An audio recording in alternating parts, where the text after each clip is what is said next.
Last class, we have done a case study on BCG matrix. So after that,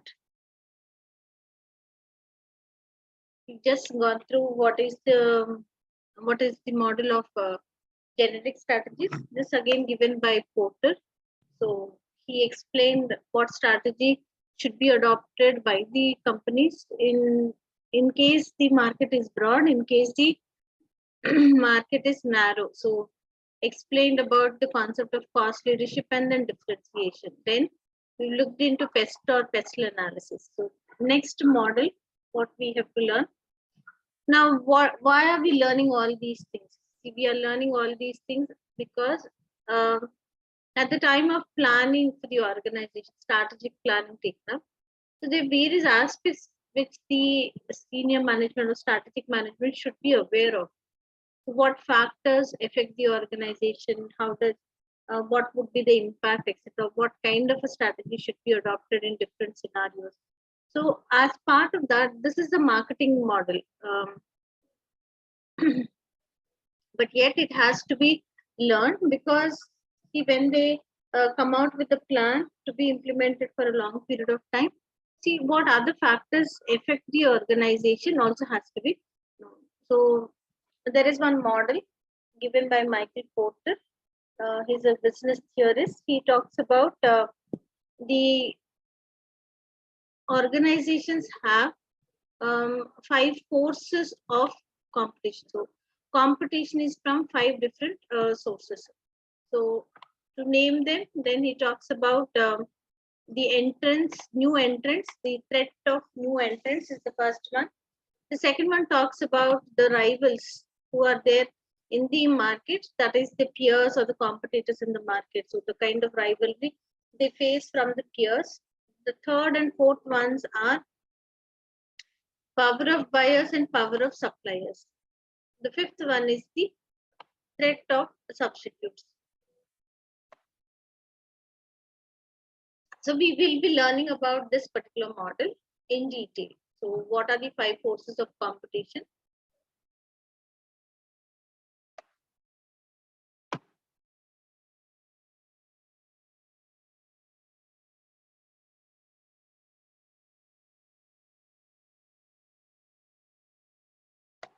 See the 5 forces of competition. The first one is a threat of new entrants.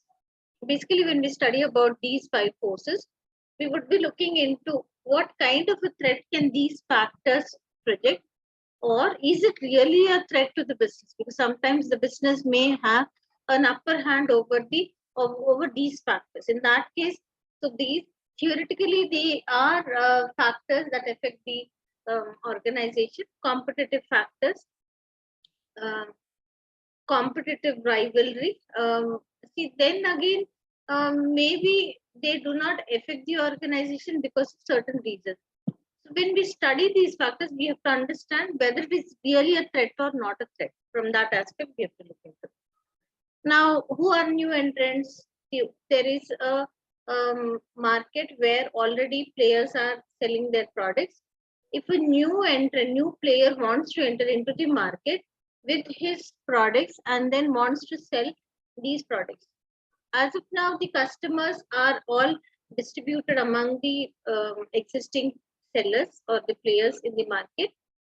When a new entrant enters into the market with the product, some of the customers, if not all of them or most of them, at least a few of them get attracted to the new product introduced by the new entrant. So that will affect the market share. Market share, it will also affect their sales, or in the sense, it will affect their sales and revenue and profit gets affected. So there is a threat from new entrants if a new entrant wants to enter into the market. So now, is it so that anybody will enter into the market? There are various factors which are favoring a new entrant, or there are no factors the factors are not in favor of new entrants. So sometimes government encourages various enterprises to be established in different areas, zones, etc. In such a case, if at all, if there is any support from the government side, then we see that new entrants enter into the market very easily. How does the government encourage them? By easing the registration process, licensing process, okay, the complicated procedures, whatever are there, they may be eased, and many people try to, I mean, find a way to establish their organization or their business, their company, start the business. If such an attitude is there from the end of government, then it is a threat to all the new end, threat to the present players or the sellers in the market from the new entrants. Okay, government may give a tax holiday, government may encourage, or by giving some subsidies, some grants are given. Then anyway the registration process we've discussed. So if that kind of an encouragement is there, then the threat is at its peak, very high, because many will find a way to start their business. If it is the other way around, if the registration, licensing and all this process is not so simple, it's not so easy, then in that case they don't enter into the market so easily. And another important factor is if the capital requirement is very high, then not many will come forward. So depending on what's the capital requirement, also we can see whether threat is present or not, apart from the role of government. In all these 5 factors, we see there is one common thing called as switching cost. What is switching cost?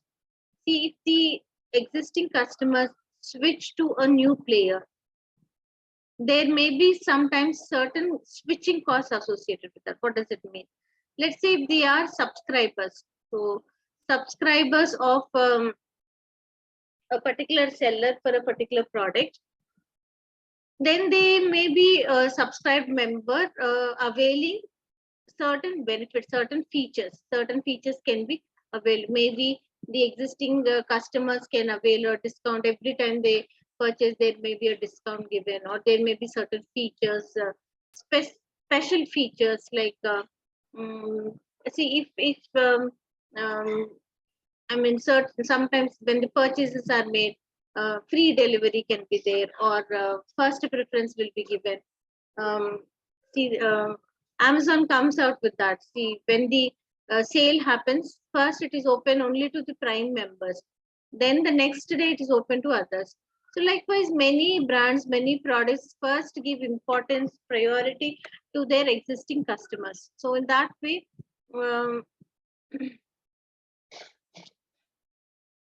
did I explain this model to you?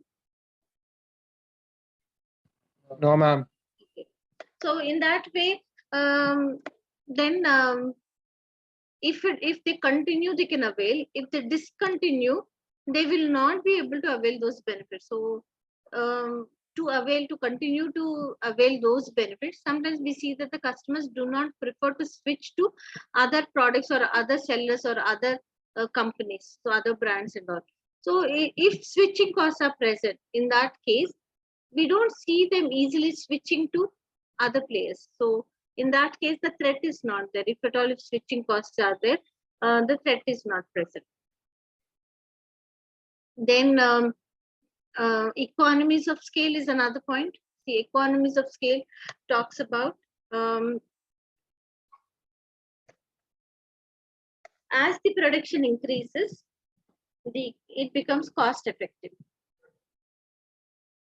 We know that particular concept. See, as the production keeps increasing, the cost per unit comes down, because fixed cost does not increase proportionately with the increase in output. Whereas on the other hand, we see that variable cost increases proportionately, but that's only one cost increasing proportionately. Fixed cost does not increase proportionately, or it does not increase until they reach the maximum capacity. So more number of units produced, it becomes cost effective. So the cost per unit comes down.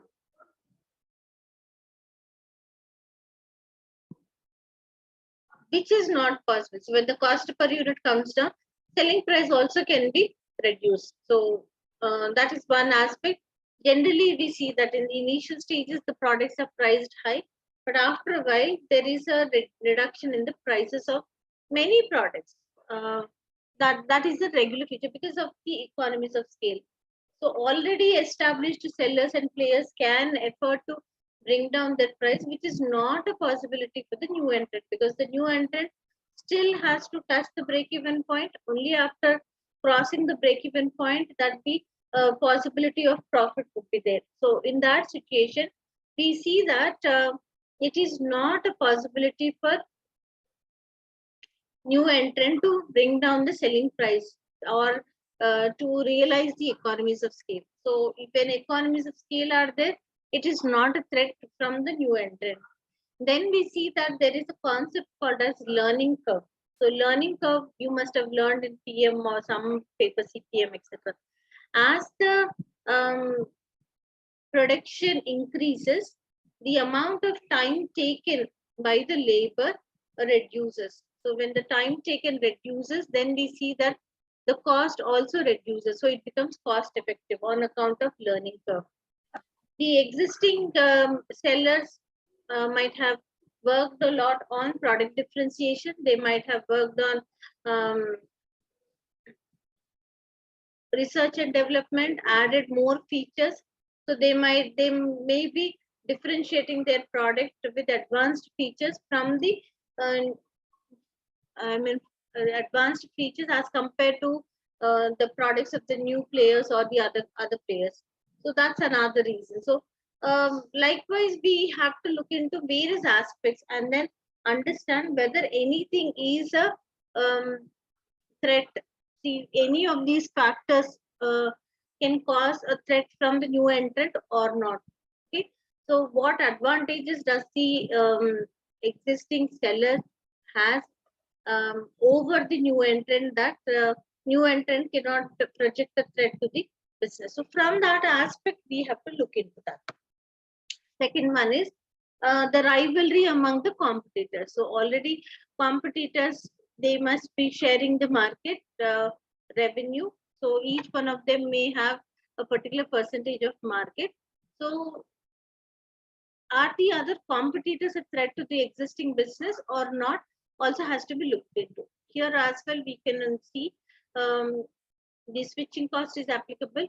Apart from that, certain other factors like, see, what's the portion of the fixed cost which is used by each company. See, we already know that concept. See, when this is fixed cost starting from zero number of units till the maximum capacity. See, until the fixed cost is recovered, see, this is total revenue, and we see this is total cost. See, till both the revenue and the cost curves meet each other, there is no possibility of the fixed cost being recovered. So now this is the point of break-even. At the break-even point, the total fixed cost is completely recovered. Beyond the break-even point, it is possible to earn profit. So now the extent of rivalry, one of the factors which can be considered to determine the extent of rivalry is what is the portion of fixed cost in their total cost. See, until the fixed cost is recovered, they do not take up any strategy to experiment with their prices or other ways. See, here, first criteria is that they have to meet the break-even point. They have to cross the break-even point, touch at the break-even point where the fixed cost is completely absorbed. Beyond the break-even point, it's only the variable cost. Therefore, they can come out with competitive strategies like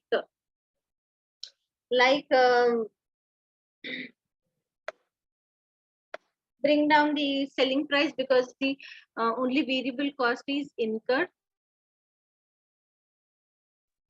So such kind of strategies can be thought about by the existing players in terms of fixed cost. Then another important aspect what we can consider is, are the competitors into diversified businesses? See, if the competitor is into diversified businesses, then in that case, they may not be able to completely focus on one business. So the competitive strategies taken up by such businesses are on the lower side. They do not compete so severely because their focus is distributed among many products and services which they are offering. So the extent of rivalry is also determined by whether or not they are into diversified businesses. Another reason about competition, each one of them have a market share. So now if they have to grab the market share or um, get the market share or from the competitors should become weak or they should exit the market. Then their customers also will become, I mean, the competitors' customers also will become their customers. See now, sometimes we see that some of the businesses, though not doing very well, some companies they do not do very well in terms of profitability. They still continue to survive or exist in the market. The reason is, if they exit the market, some of the nothing can be recovered, but some of the overhead costs will continue to be incurred. If they continue in the market, at least their fixed cost or their overhead cost will be recovered from the revenue that is generated. Not with an intention of maximizing profit, but with an intention to recover the overhead costs. Some of the businesses, though they are not doing well, they continue to exist in the market. So in that case, the market share is divided among all the competitors. So it becomes difficult to capture their customers, or because they're maybe their focus is only to recover their overhead costs. So that we call that to be as exit barriers. So they want to leave, but there is a barrier that if they leave, their at least whatever overheads which were otherwise recovered will not be recovered. So with that intention, they continue to survive, exist in the market, okay, with an intention to recover the overhead cost. Okay, so these are the factors under competitive rivalry. When did they start? How ahead are they as against their competitors? So what product differentiation do they have to offer to the customers, etc.? These things also determine about the competitive rivalry. After that, we see that third and fourth factors are the power of buyers and the power of suppliers. Just one second.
Now we see the third and the fourth factors, the power of buyers and the power of sellers. Sellers or the suppliers. Suppliers are those that supply raw material to the business. Buyers are the customers who purchase the finished goods from the business. So we can see that sometimes these two entities, the buyers and the sellers, suppliers, they become powerful. The reason is the dependence of the business on them. Let's say first the suppliers from whom the raw material is purchased. If let's say the raw material, a major portion of the raw material is purchased from one or few suppliers, then supply dependence on suppliers increases. So when they dependence on the suppliers increases, they have that bargaining power, because the company is dependent on them for the purchase of raw material. So they become powerful, their bargaining power increases, or sometimes certain kind of rare material which is required is supplied by the supplier, or a major portion of the raw material is purchased from them. Then the dependence increases. Then they can become very powerful. So is the case with buyers also. A major part of the major part of the finished goods that are produced, if that is purchased by few or one or few customers, then the customers become powerful. So then they can have the bargaining terms and conditions, the bargaining power with all their terms and conditions about what would be the price, what's the quantity that would be purchased, when should be the time of sale or delivery time, etc.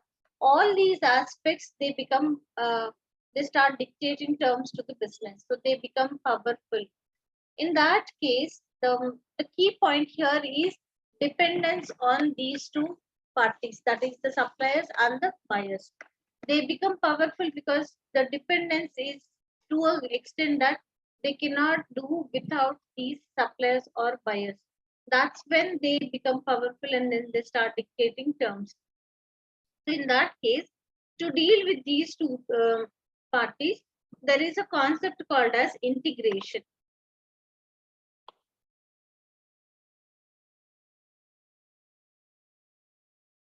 What is the meaning of integration?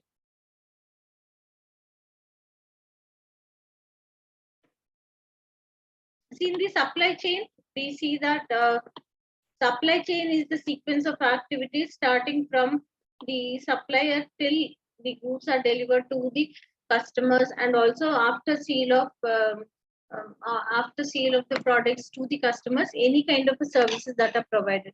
So all of them are in a sequence, in a series, one activity connecting to another activity. So we see that in the supply chain, there is dependence of each other on each person on the other person. So here, if in this case, if there is an integration concept taken up by the business, then what will happen? The power of the buyers and the power of the sellers can be reduced. We can look into this with an example. Generally, we try to understand this with the example of a baker. Let's say there is a baker who purchases raw material, which can be called as flour. Flour is the main raw material. Purchases this flour from a supplier, bakes the baked products, and these baked products are sold. Let's say it's the supermarket. So supermarket purchases all their baked products to be sold to the retail customers. So here there is a sequence of activities. There's a supply chain. Supply chain starts with the supplier supplying raw material to the baker. Supplier supplies the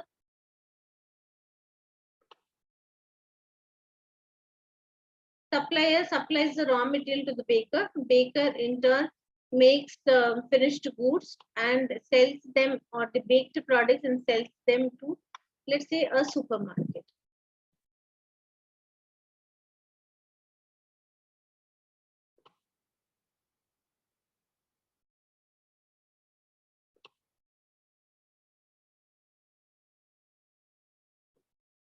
So the dependence is seen here. The baker is depending on supplier. The baker is also depending on the customer, that is supermarket. So instead of that, if the baker takes up integration, that is, if it goes backward and integrates. So backward integration, if he adopts the strategy of backward integration, it means to say that he would go back and make his own arrangement for raw material. So make his own arrangement for raw material in the sense he can produce a crop, make his own arrangement for flour instead of buying it from the supplier. So if there is ability to go backward integration, in that case, we see that the power of the supplier reduces. The business is no longer dependent on the supplier. So in this example, the baker now no longer is dependent on the supplier to purchase the flour, but rather the baker has made his own arrangements of producing the crop and then have his own raw material arranged. Then they are selling it to the supermarket. Supermarket in turn is selling to the retail customers. So instead of selling it to a supermarket, the baker can start his own outlet where he can directly sell all the baked products to the customers directly. So that would be like going forward and integrating, forward integration.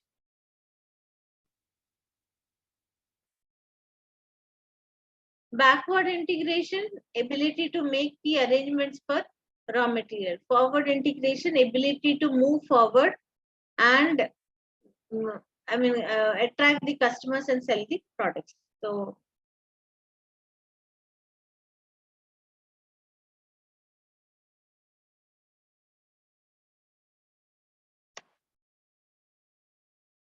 if we look into integration, backward integration and forward integration, then we have mentioned that see, the baker is not now dependent on either the buyer or the supplier. Therefore, he can be relaxed about that, and then the power of the buyer and the supplier can be reduced. So on the same note, we can also think from the supplier's point of view. Supplier, instead of supplying the raw material to the baker, supplier himself, if he goes forward, makes his own arrangement to bake the products.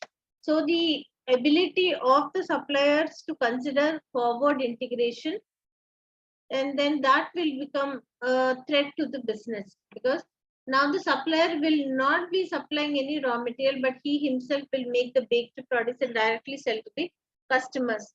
Therefore, the threat increases. If the supplier considers forward integration, then the threat increases.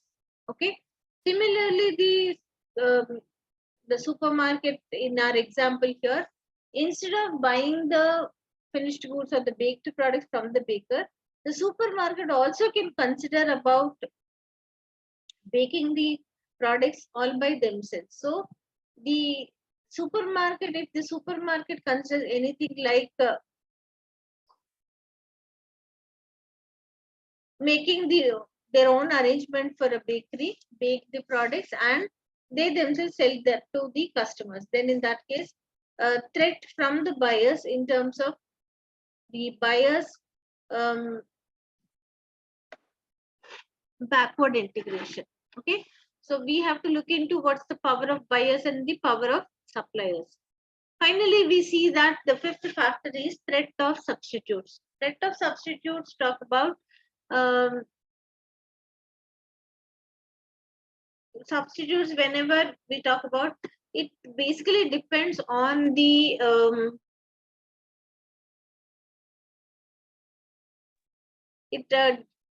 the taste and preferences of the customers. If they are okay with using a substitute product, then we can see that that is a threat to the business. If they are very particular about not using the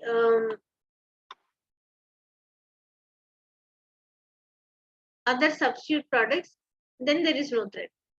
See, people who drink coffee and tea can be explained as the best example for substitutes. See, some of them are very particular. Those that have coffee always prefer to have coffee. Those that prefer to have tea always prefer to have tea. Okay. If they are okay, those that are okay with having tea, then in that case, the threat from substitutes is present.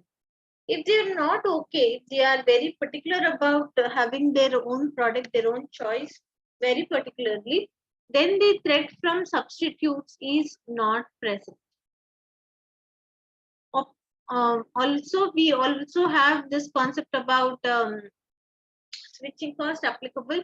So sometimes the customers continue with a particular uh, product, service, brand, company because they do not want to forego the shipping cost or the benefit of shipping cost.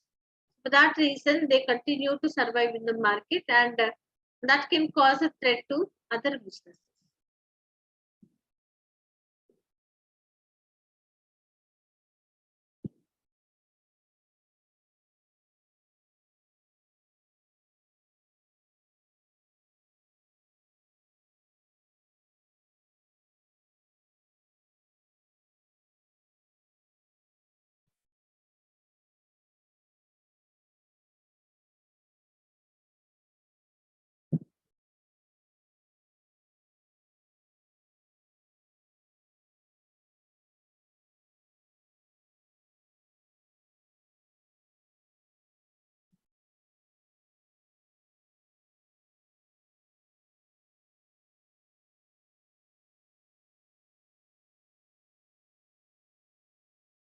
One second, I'm opening the Excel file, so it's taking time.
We'll do one case study. Sorry about it, it's not opening. So I'm just trying with this one. There is a case study based on 4 to 5 forces. So let's take it up and then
Okay.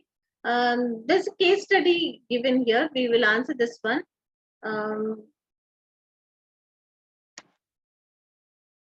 We'll read through that and then I'll take this to the Excel file. And from the Excel file, we can consider how to answer the questions related to Porter's five forces. So the questions that are given, see, they are based on using Porter's five forces. The first question is for 16 marks. The second one is what are the problems defining the market share? Then this appetite of the venture capital. So this is an exclusive case study based on Porter's five forces of competition. So we see that there is one company,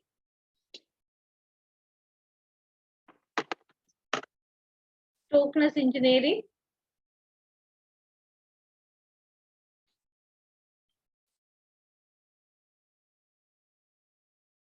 Stokeness Engineering's mission is to provide world-leading reduced emission, fuel-efficient products for the motor industry in order to optimize the shareholders' returns.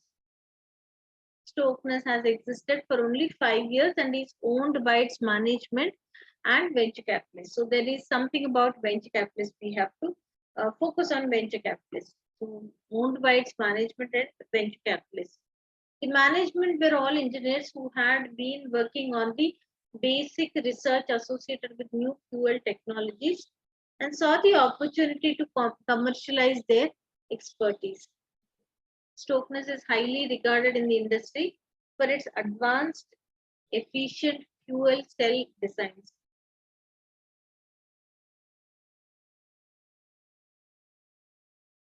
As a result, the VCs were eager to invest in Stokeness and have assisted by placing experienced managers into the business to aid the original engineering team. So the first paragraph gives us the introduction about what is this business. They are into providing world-leading reduced emission fuel-efficient products used in the motor industry. They want to optimize the shareholders' returns like any other business. This has existed only 5 years and is owned by its management and venture capitalists. Who are venture capitalists? So the minute we see a term like venture capitalists, we have to think about who are venture capitalists and then what is their role. Who are venture capitalists? Those that come forward to fund the businesses, businesses who cannot find finances or who cannot make finance arrangements or the financial institutions, they do not come forward to extend loans to businesses. In such case, VCs come forward to invest in the business. What's the reason? See, when they come forward, see that is they are willing to take up the risk that is associated with the business, the nature of business, so something which is innovative, which is not a regular one. So in that case, the regular financial institutions may not come forward to extend the loans. So in such case, VCs come forward. So the other aspects of VCs are, yes, they do come forward to extend the loans, but in return, they expect a percentage of equity. So then they also become the owners of the organization by taking a percentage of equity. Mostly we see that it could be around 30% of the equity is given to VCs. So on account of that, now it is not only owned by the management, the owners of Stokeness Engineers, but it is also owned by the venture capitalists. The management were all engineers who had been working on the basic research associated with new fuel technologies. So these group of engineers, they must have perceived this concept. They must have thought about it. So the management were all engineers who had been working on the basic research associated with new fuel technologies and saw the opportunity to commercialize their expertise. So, but now we also see that VCs are part of the management. Next Stokeness is highly regarded in the industry for its advanced, efficient fuel cell designs. As a result, the VCs were eager to invest in the Stokeness and have assisted by placing experienced managers. So, who's managing? So, their managers, experienced managers are placed. So, they also participate in the management and decision making of Stokeness engineering. Okay, managed into the business to aid the original engineering team. Then we see new product development.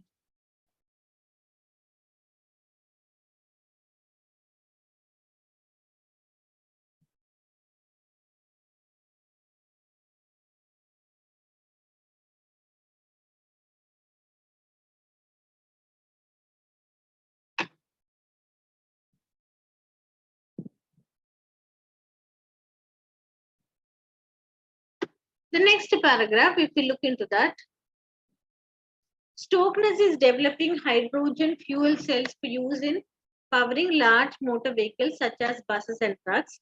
They will replace standard petrol diesel engines. The fuel cells have a clear advantage over these older technologies in having lower carbon dioxide, a greenhouse gas emissions. Okay, the governments of many developed countries are keen to see cuts in such emissions and are supportive of a variety of possible technological solutions to these issues. That is, such as fuel cells, electrical batteries, and compressed natural gas. So we can see that there is encouragement from governments of various countries. Many developed countries, governments are encouraging them for their innovative ideas, their products, as they emit less amount of carbon dioxide, etc. Then we have another aspect, which is the external business environment. In case of external business environment, we see that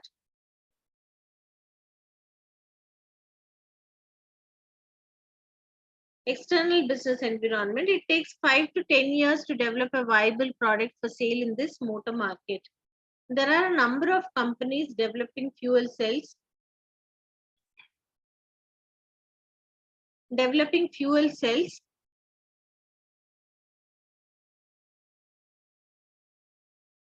but Stokeness is believed to have a 2-year lead over them, to be only 3 years away from commercial launch. So they are the initial leaders to start this kind of a business. So they are ahead of their competitors. It is believed to have they have a 2-year lead over them, and to launch the product, so they're just 3 years away from the launch.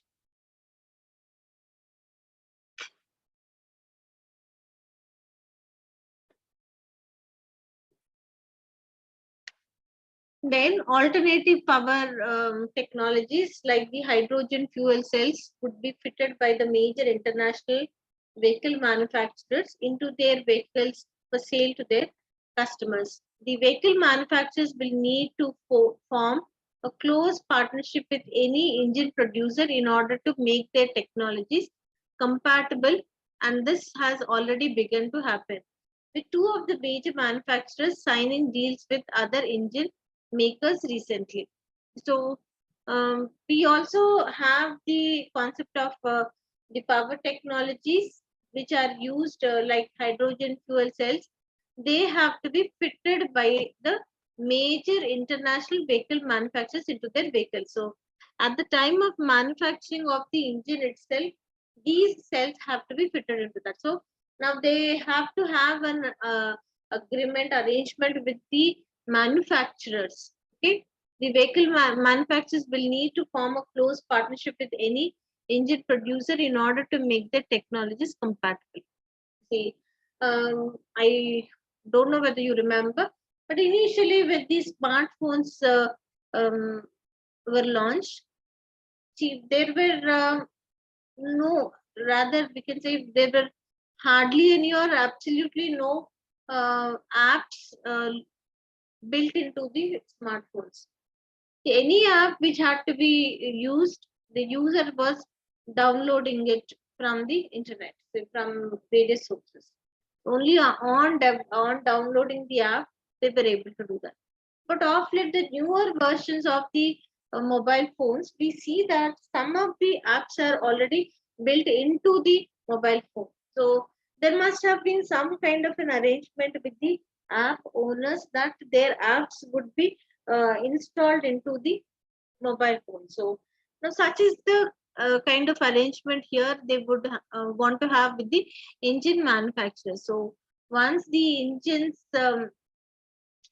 manufacturers have these things built into their engines, then it would be easy. So to have that such kind of facility, the engine manufacturers and Stokeness Engineering, they both have to have some kind of an arrangement. Okay, they would sign some agreement that at the time of manufacturing the vehicles, these kind of cells, whatever are used, would be taken from Stokeness. A major problem, look into the question, a major problem which needs to be overcome with any of these new technologies is that there must be an infrastructure accessible to the end users for refueling their vehicles.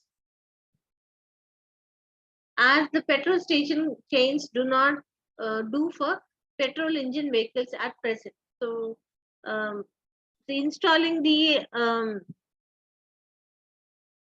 this particular cell in the engine is one aspect.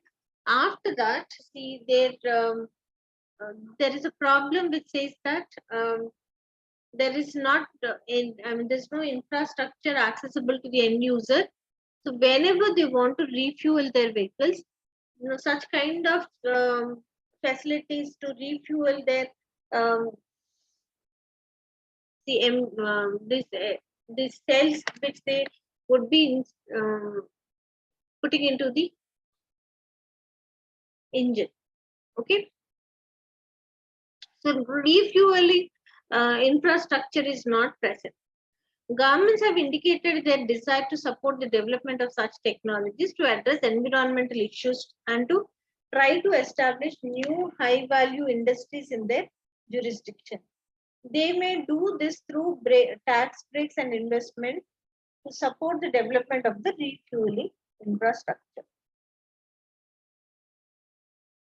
So we can also see that government's role, government support is there, has indicated their desire to support the development of such technologies, because the environmental issues also have to be dealt effectively. After that, we see production of Stokeness fuel cells uses a special membrane which requires rare and expensive elements. Also, it has partnered with two other engineering firms to subcontract the production of certain components in their fuel cell. Stokeness has had to share much of its fuel cell designs with these firms in order to overcome certain engineering difficulties.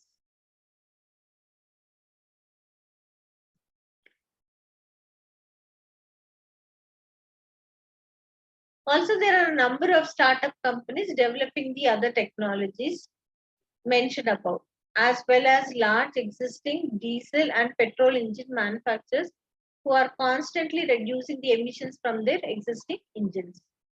The VCs have stressed the need to analyze competition and competitive advantage in order to understand how to make the business profitable in the long term. The CEO of Stokeness wants to understand the external business environment and its effect on performance management. So let's take this question to Excel file, and we'll answer this question in the Excel file.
So if we see the first question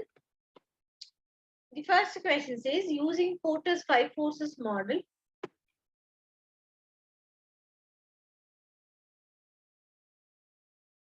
Using Porter's 5 forces model, assess the impact of the external business environment on the performance management of Stokeness and give a justified recommendation of one new performance measure for each of the 5 forces, 5 force areas at Stokeness. So we have to talk about these 5 forces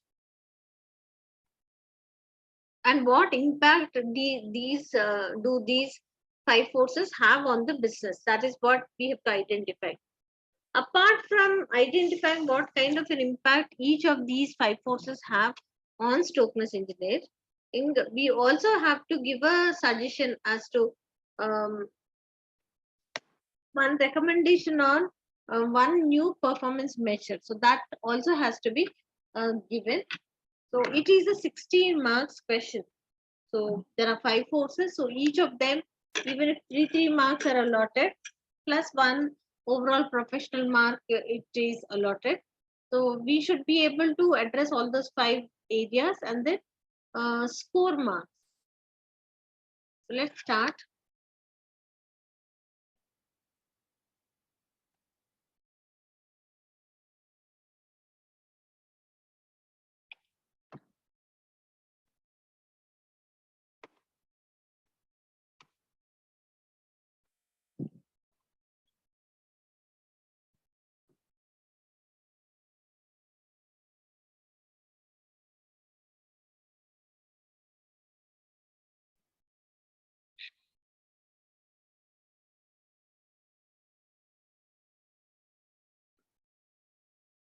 What is the first force? The force from, what is the first force?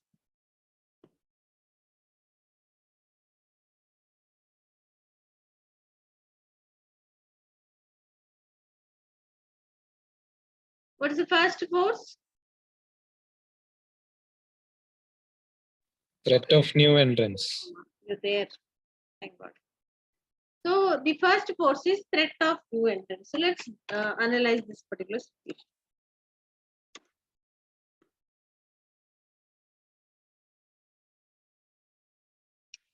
We need to find out what impact does each of these forces, these factors have on the business. So what is the impact?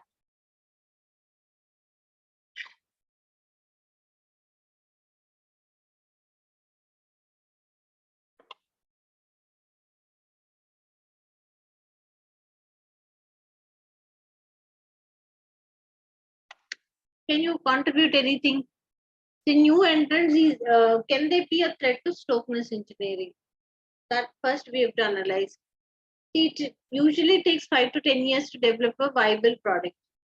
So immediately we do not see any kind of a threat because it takes a very long period of time. They have to enter into the market, then they have to capture. See, it takes time for them to establish any business, even for that matter, Stokeness engineering is also 3 years away from their launch. So technically, when we look into that, there is not so much of a threat from the new entrants in that aspect because of the time period. But any other factor do we see that it can add to the competition or the competitive threat?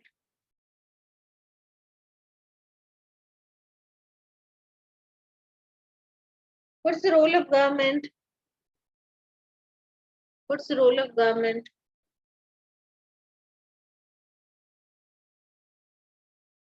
Is government encouraging?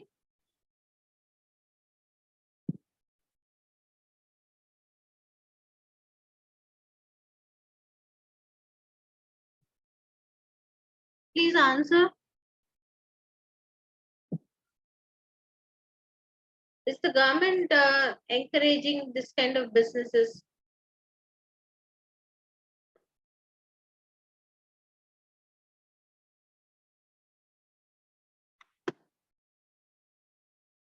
Who all are there?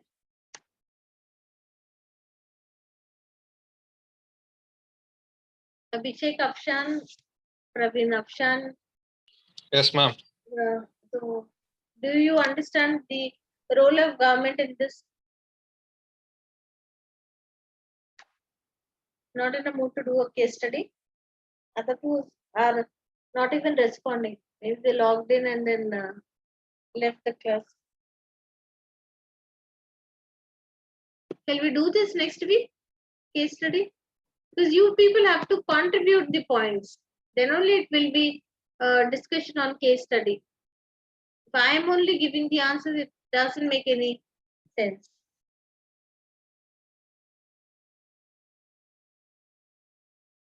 Shall we do the case study next class?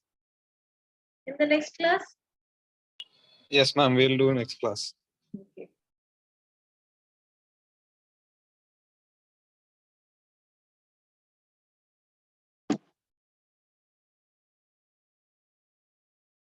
So the next topic, I hope you understood the concept. Those that are listening, I hope you understood the concept of 5 courses. Are you free in the morning that we can have a class in the morning? Are you free in the morning? When, ma'am? Saturdays. You have some other class? Yeah, ma'am. We have other classes. Okay. If you're free, we can have it on in the morning. That's the point. See, after for this 5 courses of competition, then we look into the influence of stakeholders. At the beginning, when we were talking about strategic planning, in the initial classes, we were looking into that, and then there are 3 different types of analysis that have to be taken up. One is the internal analysis, the external analysis, and the stakeholder analysis. All the 3 types of analysis have to be taken up. So now we've come to the point of stakeholder analysis. They have also to be considered. They have to be taken seriously about that. The influence of stakeholders. Who's a stakeholder? If we talk about who's a stakeholder is either is an individual or a group whose interest lies with the organization. So we call a stakeholder someone who's interested in the affairs of the organization. There are many stakeholders. Internally, we see the employees are stakeholders, the management stakeholder. Then we see there are connected stakeholders like suppliers, businesses, the investors. They are all connected with the business. Okay, by supplying raw material, by purchasing the finished goods. Then we see the investors investing into the business. They are all connected with the business, so connected stakeholders.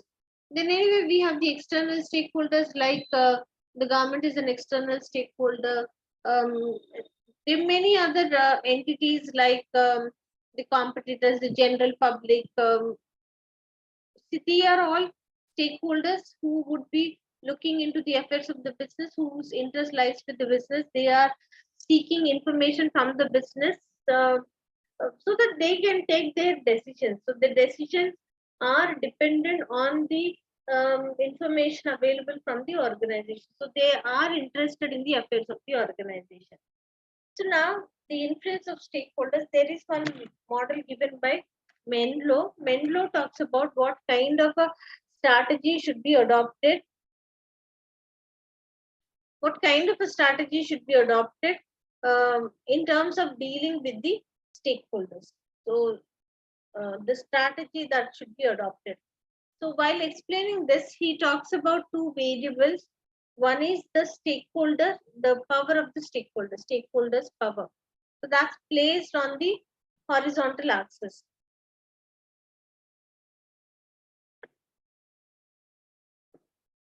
Stakeholders power. The other one is probability of exercising power and level of interest is the other variable placed on the vertical axis.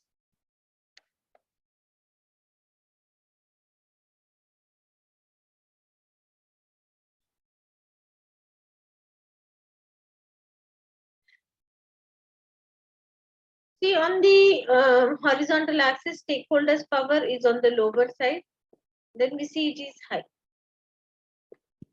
Then the power, see, sometimes some of the stakeholders are powerful, some of them are not powerful. On the lower side, on the higher side. So on the left side, we have it as low stakeholder power. On the right side, we see that it is high stakeholder power.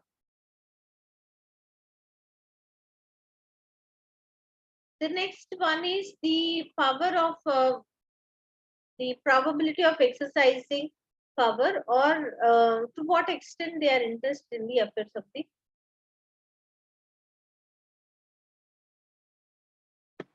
So here we also see that the power of exercising power or level of interest on the lower side at the bottom and on the higher side at the top. Considering these four scenarios, so it is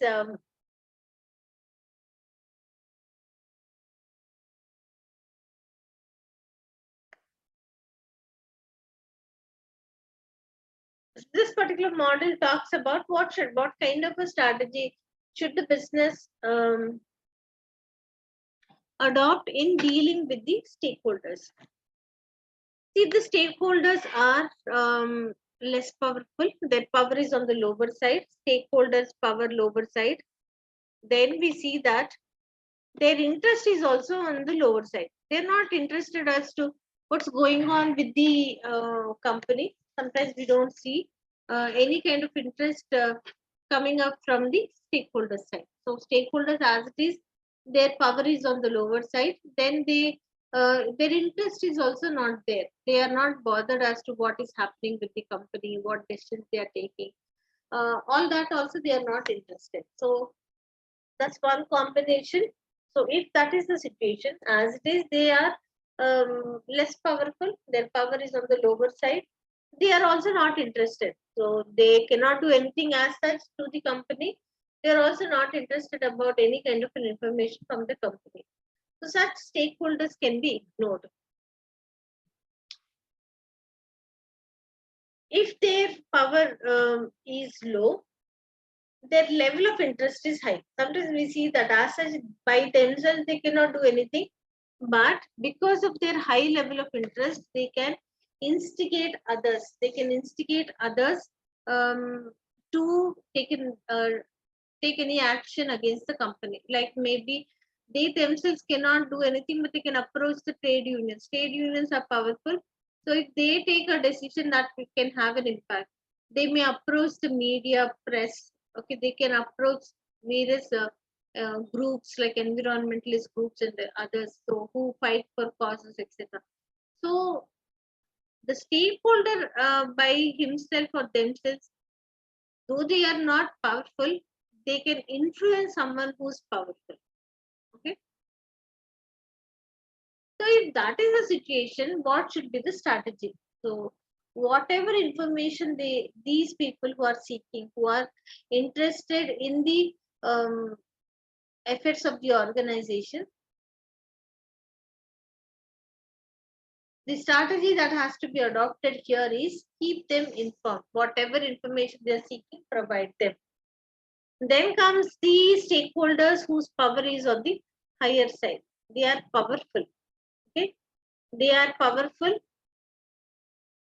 for this reason that they are powerful. All of them have to be kept satisfied. They are powerful. Any action that is taken against the organization, that can have great impact on the business. Therefore, for that reason,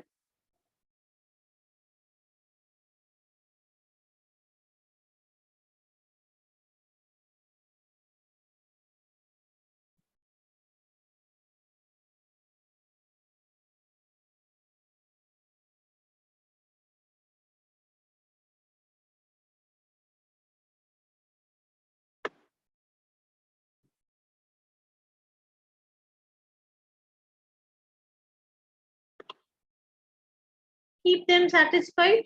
In both the situations, keep them satisfied. See, their level of interest, though it is low, at the moment it may be low. They may not be interested in the affairs of the organization. It may be on the lower side level of interest, but the important key point here is they're basically powerful. Any time they can take any action against the organization. So the very fact that they are powerful should make the company take such stakeholders very seriously. So keep them satisfied. Whatever they seek, whatever kind of information they want, provide it to them. So that's about the stakeholders' power on the higher side and on their interest on the lower side. Let's say both these variables, that is the stakeholders' power is high, the level of interest is also high. In such a situation, okay, um, they such kind of stakeholders are called as key players. They're called as key players. Give them most of what they want. So provide them whatever they are looking at, and keep them satisfied. See, any decision which they take against the organization, it can have a very great impact. So provide whatever information they are seeking, whatever they are looking at, and give them the most of what they want for both the things at the higher point.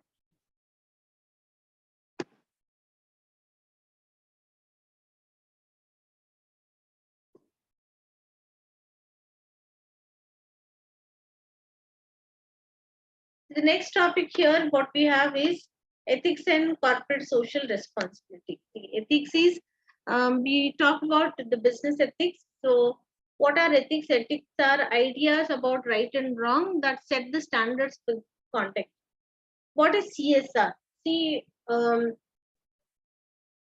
main stakeholder here, or the major objective or the primary objective of organizations, for profit seeking organizations, is to maximize the shareholders returns. So that's the primary objective, but then again we see that there may be secondary objectives also, or sometimes their primary objective is not to maximize shareholders return. That is also a possibility.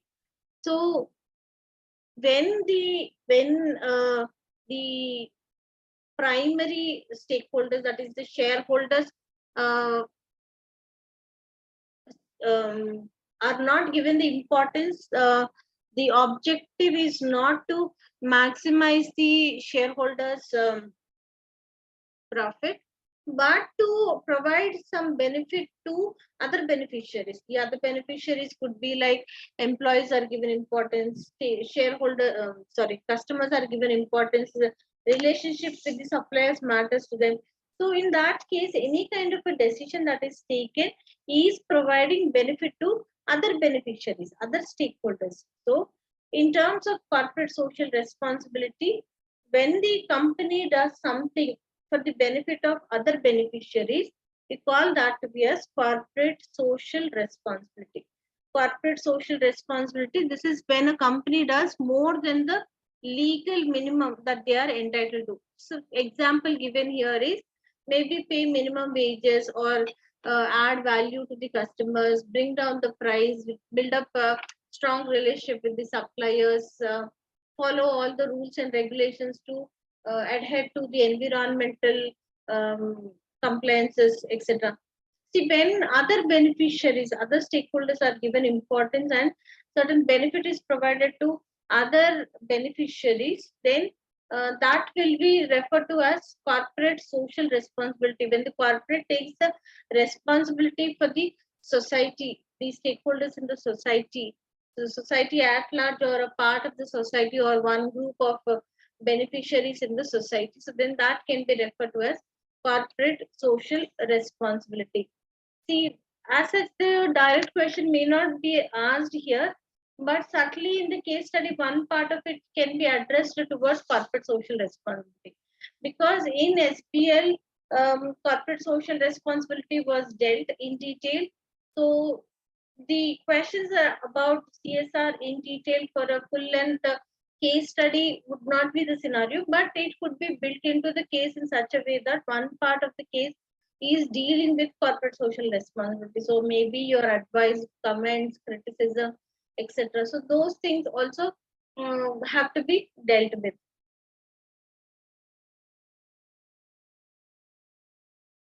In terms of if we are to deal with criticism, then criticism, see, when the organization's primary objective is to maximize shareholders' profit, any activity about CSR taken up can have an impact on the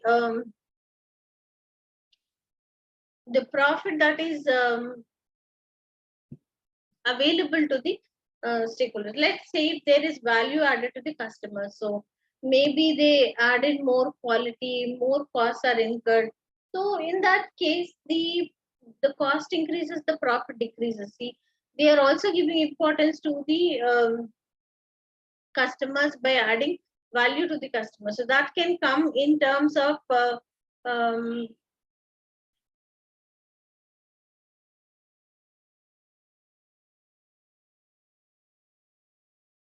the giving importance to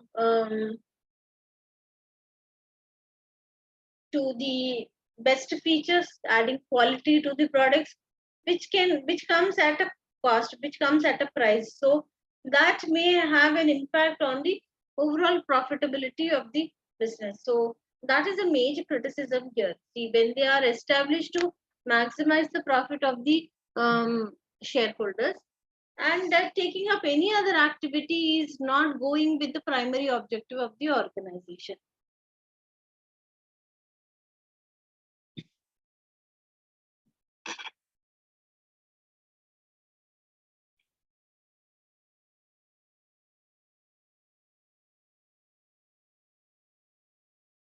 See, we have discussed about pest analysis. So, pest analysis, the economic factors, the impact of macroeconomic policy on businesses, influences level of aggregate demand, the demand for products and services. Then we see influences the cost of business sector, that is exchange rate, tax rate, interest rate, etc.